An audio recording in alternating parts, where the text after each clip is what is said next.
everyone, especially to our professor, Sir Johnson S. Fernandez. Good day, sir.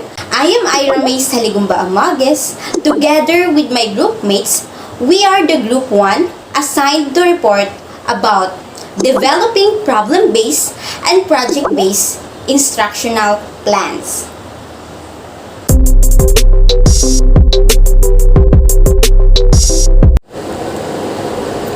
So before anything else, for the information of everyone, our topic is covered by 3. So first, number 1, nature of project-based and problem-based approaches in language acquisition, with letter A, problem-based learning in language acquisition, and with letter B, teaching English or Filipino with projects or project-based approach. Followed by number 2, basic parts of a learning plan for English Filipino. And lastly, with number 3, writing a problem-based or project-based learning plan. With letter A, developing learning outcomes from the identified language competencies in the chosen unit that best require ICT integration. With letter B, also review of the revised Bloom's taxonomy of objectives, and C, alignment of competencies, outcomes, and assessment with teaching and learning activities for English. So, did you know what is problem-based and project-based learning? Problem-based learning involves critical thinking to examine problems that lack a well-defined answer. In project-based learning, students are challenged to develop a plan and create a product or artifact that addresses the problem. So it means na ang problem-based learning ay ang pagtuturo na tumutukoy sa masuring pag-intindi ng isang problema upang makabuo ng matibay na solusyon o sagot. Habang ang project-based learning naman ay ang pagtuturo o pagkatuto gamit ang pagsubok sa mga estudyante na bumuo ng plano o produkto at gamit para masolusyonan ang isang problema. So, the difference between the two is problem-based learning is all about critical thinking and understanding, while project-based learning is all about creating a product or artifact that addresses the problem. So, do you want to learn more about the difference between project-based and problem-based learning? Now, let's hear about it with Isa Farias-Sinar. What is the difference between problem-based and project-based learning? Project-based learning, or PBL, is another collaborative learner-centered instructional approach where students work in groups to construct their knowledge and gain mastery of the course content. Project-based learning is often confused with problem-based learning. One source of the confusion is that they have the same acronym, which is the PBL. And one way to think about the difference between the two is to look at the outcome. While in project-based learning, students have to produce an artifact to demonstrate their mastery of content. In problem-based learning, students have to present a solution to a clearly defined authentic problem. This definition is simplistic but allows for a distinction between the two concepts. And also, it has been argued that problem-based learning is in fact a subset of project-based learning, in the sense that one way an instructor can frame a project is by asking students to solve one or many problems. Therefore, problem-based learning fosters students' metacognitive skills. They must be consciously aware of what they already know about an area of discovery, as well as what they do not know. And in addition, students must be aware of strategies they can use to solve the problem. In this learning, students do not necessarily walk away from a problem-based learning strategy with knowledge. Rather, they develop problem-solving skills they can also use for lifelong learning. And students' confidence in their skills and ownership of their learning are strong benefits of this problem-based learning. This is according to the Stanford University Center for Teaching and Learning 2001. And when we say project-based learning, this learning, if done well, requires students to use many of their core skills, including critical thinking, teamwork, communication, empirical and quantitative analysis, and personal and social responsibility. Students also engage in project-based learning, work with real-world challenges, solve problems in their teams, discover knowledge on their own without structure imposed by the instructor, and also to develop projects that are the results of this work.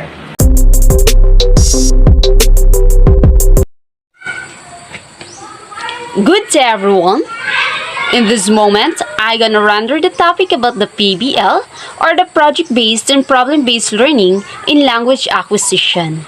So are you ready to learn something new today? Okay. The problem-based learning is an approach that involves a process of inquiry and solving open-ended questions that serve as the main problems that the learner will work on. The type of question focuses on a specific content standard and its application to real-life issues. It also requires more than one answer or solution. Learners are engaged in collaborative tasks as they work towards the solution to the problem. This learning activity is done in small groups, with each member assigned a certain task to accomplish. So in the process of engaging in the PBL, they learn several skills such as problem solving, communicating, research, among others, which are essential in the workplace. Let us always remember, classmates, that the end goal of PBL is to ensure that the learning competencies are achieved in the process. So here are the benefits of the problem-based learning. Several studies revealed positive impact of PBL on learners as they engage in the process. Among are the following. So according to Goffran and Marwati 2018, page 66 in EFL writing class, the benefits of problem-based learning are: first, it promotes self-confidence and motivation. Second, reduces students' nervousness during the learning process. Third, increases students' responsibility in learning. Fourth, makes students easily learn the material through sharing of ideas. Fifth, promotes problem-solving skills. Sixth, it promotes self-directed learning. And also, problem-based learning promotes active learning. Next, makes students explore many learning resources and makes students develop positive attitude towards learning. Here are the other benefits for Barish, Ali, and Darby 2019 EFL students, and for English as Foreign Language EFL students PBL. They says that the benefits of PBL are: first, it enhances fluency in communication. Second, it improves grammar. Third, increases comprehension. Fourth, enhances good pronunciation and intonation. Fifth, enhances self-confidence. And lastly, increases range of vocabulary. Okay, so next is, let's proceed to the nature of project-based learning or project-based approach. Okay, so project-based learning is an approach but has evolved as a teaching method that engages learners in a series of planned tasks resulting to the generation of solution to real-world problems. So it is a student-centered approach as it takes into account the realm of experiences and interests of the students. So this method is based on John Dewey's principle of learning by doing and Vygotsky constructivist theory of learning that advocates social construction of knowledge. Project-based learning is a collaborative learning activity where learners work on an authentic task guided by an open-ended questions. So each member has assigned role that will contribute to the solution of the problem that was identified. So this problem, real issues in their community or to the world at large. So here are the benefits of project-based learning. Past and more recent researchers have proven project-based learning to be beneficial in the development of various skills such as, so first is research methodology skills according to Tiwari, Arya, and Bansal 2017. So according to them, using students' feedback questionnaire given to 99 students, it was revealed that the student knowledge of the topic taken, searching review for the topic, communication skills, data collection skills, and analytical presentation skills were enhanced. The teacher also perceived that the project-based learning could cause 100% enhancement of knowledge on the various components of research methodology, its update of the knowledge on a particular topic, and increase in interaction with students. Oral communicative competence, Bakar, Noording, and Raleigh 2019. So those are the researchers. So the researcher investigated the effectiveness of using project-based learning activities in the improvement of oral communicative competences of 44 Malaysian English language. So the study revealed a significant improvement in the learners' overall oral communicative competence after a 12-week intervention lesson using project-based learning as a strategy. They also concluded that project-based learning, a teaching strategy, is effective and is recommended as suitable English language teaching strategy, especially for learners with low proficiency in English language. So the last benefits is the development of skills according to Wordinger and Qureshi 2015. So the study employed mixed method to examine the development of life skills through project-based learning.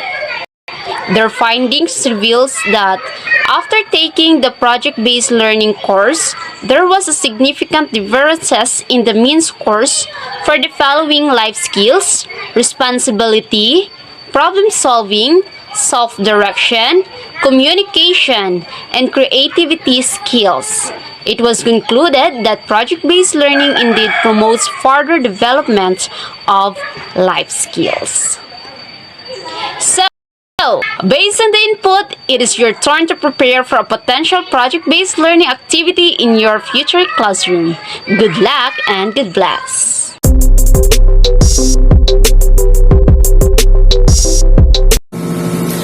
Have a blessed day, everyone. Kamusta kayo lahat? Sana nasa mabuti kayong kalagayan sa mga oras na to. Today, I will be your reporter and a teacher in the topic, the basic parts of learning plan for English and Filipino. So before I start, I'm gonna give you this verse, the book of Luke chapter 6 verse 40, na nagsasabing, the student is not above the teacher, but everyone who is fully trained will be like their teacher. Naniniwala ako na yung isang teachers, yung pinaka-goal niya ay maging mahusay yung kanyang tinuturuan, di ba? You will be agree with me na yung tinuturuan niya will be the best of the best. Yun yung pinaka-goal ng isang teacher, and I believe that is the success of a teacher para sa akin. So after this reporting, the students will understand the importance of planning or doing of learning plan. They will have an idea what are the basic parts of learning plan. So I'm gonna give you this question: how important planning was? Gaano nga ba ka-importante itong pagpaplano? In this secular world, tingnan natin, gaano nga ba kahalaga itong pagpaplano? Ito, nakikita natin na yung mga taong may plano, yung mga taong mayroong goals sa buhay, they are those people na nagiging success sa buhay. Diba? You will be agree with me. Kaya naniniwala ako na yung isang teacher na mayroong plano, na yung isang teacher na mayroong structure sa kanyang pagtuturo ay magiging successful din na teacher. At sabi nga dito ni Alan Lincoln, planning is bringing the future into the present so that you can do something about it now. Diba? Nakikita niya na yung pagpaplano ay parang pagkahatak, ay parang hinahatak mo yung kinabukasan papunta sa kasalukuyan, because planning is bringing future into the present. Sabi niya, planning lessons ahead of time means teachers enter the classroom each daily fully prepared, teach new concepts, and lead meaningful discussion. Yung teacher na nagpaplano ahead of time ay fully prepared. Meron siyang preparasyon sa kanyang buhay at hindi nagiging halo-halo yung tinuturo niya. Teacher is the source of knowledge and it is a selfless giving. Isipin mo to, Gabi-gabi ka magpupuyat for your lesson plan for those students. Yung iba naman, di naman nakikinig, di ba? Pero it is, teacher's profession is a selfless, and it is giving your life for those students. Nakikita natin na that's why you need to be prepared every time na nagtuturo ka. So, instead of figuring things out as they go without planning, students can quickly lose focus and teachers may be left scrambling thinking of what to do. Alam niyo ba, yung meron mga teachers na ganun minsan, di ba? Yung makahalata mo sila na wala silang lesson plan, wala silang plano. That's why there are a lot of teachers of what we call this, the Marites teachers. The Marites teachers, there's 90% na usapan lang, 90% na storytelling, 90% na story nung nakaraan, and the 10% doon ay yung pagtuturo. Yun yung masama, ayun yung mali bilang isang mga teachers. And at sana'y wala sa atin na ganun. You need to be prepared. You need to have a plan of how to teach and how to for the students. And the next one, as a teachers, we know that teacher is an essence about helping pupils to learn, careful thinking about what is exactly that your pupils to achieve. This thought that learning experience to provide for them. So nakikita natin na yung isang teachers are those the centered of the learning. There are a lot of teachers na nagbibigay sila ng instant na mga bagay. And as a teachers, alam kong we are like a chef or tayo yung tagapagluto. The next slide. A student's learning plan is an academic plan. The parents and teachers work together to craft plan learning for the school year. So yung mga teachers, and not only teachers but also the parents, no, ay dapat merong pagpaplano din sa kanilang mga students kung paano ma-achieve, kung paano nga ba magiging improve yung learning ng isang bata. The learning plan contains 6 parts. The first one is the class description. The second one is learning materials. Ano nga ba yung mga material na ginagamit mo? The learning goals. Ano nga ba yung goals? Learning activities and yung mga activity na gusto mong ipagawa sa mga students mo. The method of evaluation. Paano mo siya na-evaluate? The estimated hours. Kung ilang oras. Kung gaano ka tagal o gaano ka ikli yung oras na binugugol mo para sa kanila. Sabi nga dito ni Mark Kane, sabi niya, meticulous planning will enable everything Amanda's to appear spontaneous. Sabi niya, yung masugid, yung masusi na pagpaplano ay kaya niyang i-turn on yung isang tao. Kumbaga, i-enable yung lahat ng bagay sa kanyang paligid at hahayaan mo na lang na siya mismo yung gagawa ng paraan para matuto siya. So this is the 5 parts of learning plan. The first is the objectives. It is the realistically first things a teacher should do, giving the whole lesson to statement of purpose. So before we start, no, the pagtuturo natin ay meron dapat ng objectives. Ano nga ba yung dapat matutunan ng isang student before the end of the class? So the second one is the subject matters, yung subject. Includes specific topic and how that relates back to the national curriculum, includes source of info, and etc. So ano nga ba yung subject, ano nga ba yung dapat yung bagay na matutunan nila, and that is reflected doon sa curriculum. This is the national curriculum o yung kinukuha natin sa DepEd, and includes source info and etc. Yung lahat dapat meron siyang reflection, hindi yung kukuha ka lang ng kung ano-anong bagay, kung ano-anong learning. So dapat meron siyang reflection or may nare-reflect pa rin siya kung ano yung curriculum doon, ay yun yung tinuturo natin. And the third one is the procedure. Mixed of the body plan, it is an explanation of how the lesson will progress step by step. Ito yung how the lesson will progress step by step. Paano bawat araw yung plano mo ay nagpo-progress or nag-improve bawat araw. And the fourth is the evaluation, where teachers weigh off how we learn, understand that they give been yet lesson. This may be samples of some multiple choice questions or formative tests and etc. Ito yung evaluation. Maybe you will give exam, test, or short quiz yung para malaman mo kung may tutunan sila or wala. And the fifth one is the assignment. The component of this plan is made of questions, exercise, and set of practice specific by the teachers, include focus specific questions. So, yung pinakauli ay yung assignment. Dapat pagkatapos ng topic mo, pagkatapos ng pagtuturo mo, meron siyang assignment. Ano nga ba yung rason nitong assignment na to? Ito yung tinatawag natin follow-up na kailangan natutunan. Yung sila mismo ay gagawa ng paraan, o sila mismo ay nag-i-engage doon sa paggawa ng assignment. So, So in conclusion, every teacher shall uphold the high standard of quality education, shall make the best preparation for career of teaching, and shall be at his best at all times in the practice of her profession. Yung isang teacher ay dapat ay magkaroon ng highest standard na pagtuturo. Hindi lang yung basta-basta na lang, yung kung ano na lang dyan, kundi dapat ay dapat yung the best niya, yung maibigay niya. Yet, bilang isang mga teachers din someday, sana ay may natutunan kayo sa topic kong ito. So, God bless of all.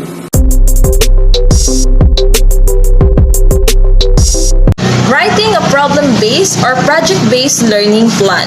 So, PBL is a student-centered, inquiry-based instructional model in which learner engage with authentic, well-structured problem that requires further research. Students identify gaps in their knowledge, conduct research, and apply their learning to develop solution and present their findings. Through collaboration and inquiry, students can cultivate problem-solving, metacognitive skills, engagement in learning, and intrinsic motivation. So, ayun nga, ang PBL ay isang student-centered na modelo ng pagtuturo kung saan ang mga mag-aaral ay nakikipag-ugnayan sa isang tunay o hindi maayos na problema na nangangailangan ng karagdagang pananaliksik. Ito ay may 6 na mga hakbangin o 6 stages. So, number 1 or step 1, identify outcomes assessment. So, ano nga ba ang step 1 na ito? PBL fits best with process-oriented course outcomes such as collaboration, research, and problem solving. It can help students acquire content or conceptual knowledge or develop disciplinary habits such as writing or communication. After determining whether your course has learning outcomes that fit with PBL, you will develop formative and summative assessment to measure student learning, group contract, self-evaluation forms, learning reflection, writing samples, and rubric or potential PBL assessment. So, ayun nga, ang PBL ay pinakaangkop sa mga resulta sa kursong nakatuon sa proseso tulad ng pakikipagtulungan, pananaliksik at paglutas ng problema. Makakatulong ito sa pag-aaral na makuha ang nilalaman o kaalaman sa konsepto o bumuo ng mga gawi sa pagdidisiplina tulad ng pagsulat o pagdating sa komunikasyon. Ang pangalawang hakbang o step 2, design the scenario. Ano nga ba ang design the scenario? Next, you design the PBL scenario that will emerge through students' brainstorming. Think of the real conflict issue related to your course content. It's seldom difficult to identify lots of problems in our field. The key is writing a scenario for our student that will elicit the types of thinking, discussion, research, and learning that need to take place to meet the learning outcomes. So, yun nga, ang brainstorming, mag-isip ng isang tunay na komplikadong issue na nauugnay sa nilalaman ng iyong kurso. Number 3, introduce PBL. If PBL is new to your student, you can practice with an essay problem, such as a scenario about long lines in the dining hall. After grouping student and allowing time to engage in the abbreviated version of PBL, introduce the assignment, expectation, rubrics, and timelines. So, then let groups read through the scenarios. You might develop a single scenario and let each group tackle in their own way, or you could design multiple scenarios addressing unique problem for each group to discuss and research. So yun nga, kung ang PBL ay bago sa iyong mga mag-aaral, maaari kang magsanay ng isang madaling problema. So, tulad ng isang scenario na tungkol sa mahabang pila sa isang dining hall. Pagkatapos pagsamasamahin ang mga mag-aaral at bigyan ng oras na makisali sa isang maikling bersyon ng PBL. Next, Step 4, Research. PBL research began with small group brainstorming session where students define the problem and determine what they knew about the problem, background knowledge, what they need to learn more about topics to research, and where they need to look to find data or databases, interview, and many more. Group should write the problem, a statement, or research questions. They will likely need assistance. Think about what you own research. Without good research questions, the process can be unguided or far too specific. Students should decide upon group rules and assign responsibility for researching topics necessary for them to fully understand their problems. Students then develop the initial hypothesis to test as they research a solution. Remember, research questions and hypotheses can change after students find information disconfirming their initial belief. So, ayun nga, nagsisimula sa mga session ng brainstorming ng maliliit na grupo kung saan tinutukoy ng mga mag-aaral ang problema at tinutukoy kung ano ang alam nila. Tungkol sa problema, kaalaman sa background, kung ano ang kailangan nilang matutunan sa mga paksa sa pananaliksik at kung saan kailangan nilang hanapin upang makahanap ng mga databases. So, ayun, ito ang next. Step 5, product performance. After researching, the students create product and presentation that synthesize their research solution and learning. The format of the summative assessment is completely up to you. We treat this step like a research pair. Students find resources to develop background knowledge that informs their understanding, and they collaboratively present their findings, including one or more viable solution as research poster to the class. Yun nga, pagkatapos magsaliksik, ang mga mag-aaral ay lumikha ng mga produkto at presentasyon na pinagsama-sama ang kanilang pananaliksik, solution at pagkatuto. Ang format ng summative assessment ay ganap na nasa iyo. And the last one, the Step 6, Assessment.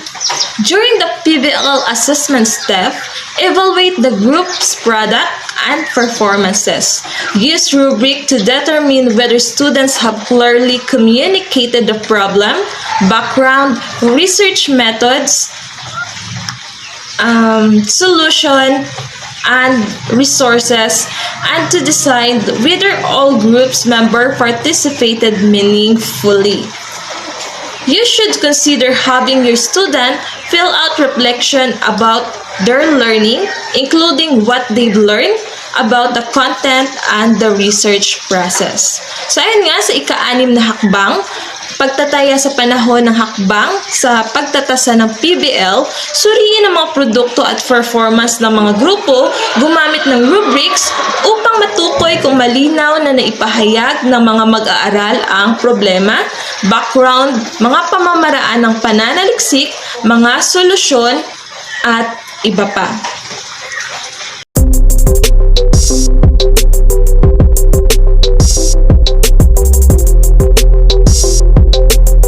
Developing learning outcomes from the identified language competences in the chosen unit of the best required ICT integration. The successful integration of ICT into the learning environment will depend on the ability of teachers to structure learning in new ways, to merge technology appropriately with a pedagogy develop socially active classrooms. and encourage cooperative interactions and collaborative learning and group works. Now, let's proceed to review of the revised Bloom's taxonomy of objectives. So, did you know what is Bloom's taxonomy? Bloom's taxonomy is a classification of the different objectives and skills that educators set for their students or learning objectives. The taxonomy was proposed in 1956 by Benjamin Bloom, an educational psychologist at the University of Chicago. The terminology has been recently updated to include the following 6 levels of learning. These 6 levels can be used to structure the learning of objectives, lessons, and assessments of your course. So, these are the 6 levels of learning according to Bloom's taxonomy. So, first is remembering. So, remembering, of course, involves retrieving, recognizing, and recalling relevant knowledge from long-term memory. And number 2, understanding. So, understanding involves constructing meaning from oral, written, and graphic messages through interpreting, exemplifying, classifying, summarizing, inferring, comparing, and explaining. Number 3 levels is applying. Involves carrying out or using a procedure for executing or implementing. Number 4, analyzing. Analyzing is breaking material into constituent parts, determining how the parts relate to one another and to an overall structure or purpose through differentiating, organizing, and attributing. Number 5, evaluating. Making judgments based on criteria and standards through checking and critiquing. And number 6, creating. Creating is putting elements together to form a coherent or functional whole, reorganizing elements into a new pattern or structure through generating, planning, or producing. So, how Bloom's works with learning objectives? Fortunately, there are verb tables to help identify which action verbs align with each level in Bloom's taxonomy. So, Bloom's levels, of course, create, evaluate, analyze, apply, understand, and remember.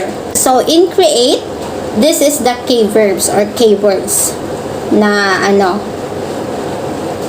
pwede natin gamitin sa ating learning objectives.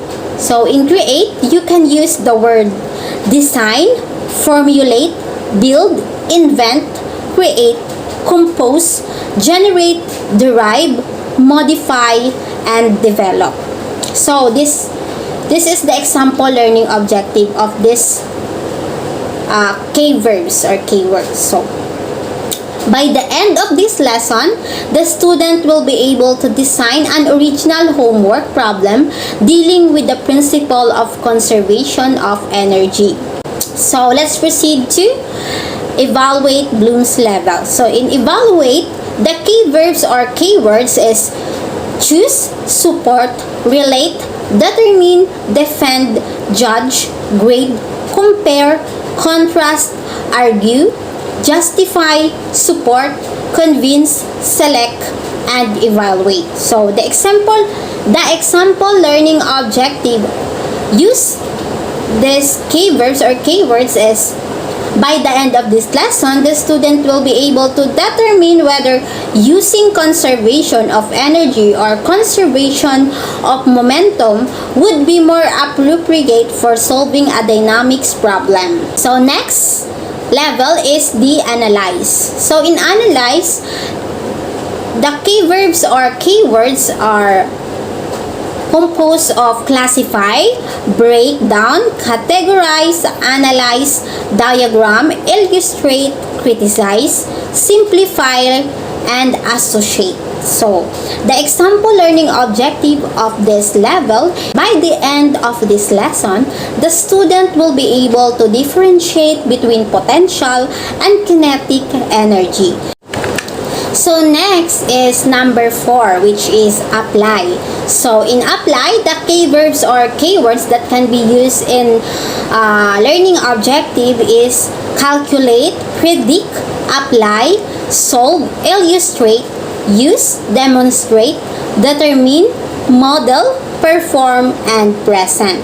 So the example of learning objectives, by the end of this lesson, the student will be able to calculate the kinetic energy of a projectile. So next, number 5 is understand. So in understand, the key verbs or keywords that can be used in learning objectives is describe, explain, paraphrase, restate, give original examples of, summarize, contrast, interpret, and discuss. So the example learning objectives in this level is by the end of this lesson, the student will be able to describe Newton's 3 laws of motion in her or his own words.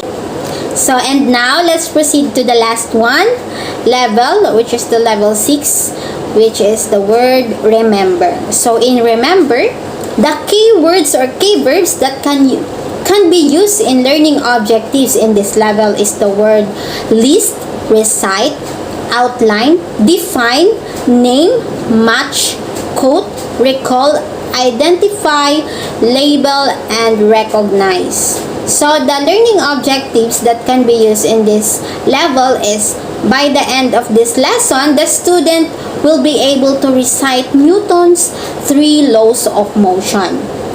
So in my own understanding, Bloom's taxonomy is a very good guide for us future teachers to make our learning objectives in our lesson plans. It is very helpful to us to make our learning objectives effective.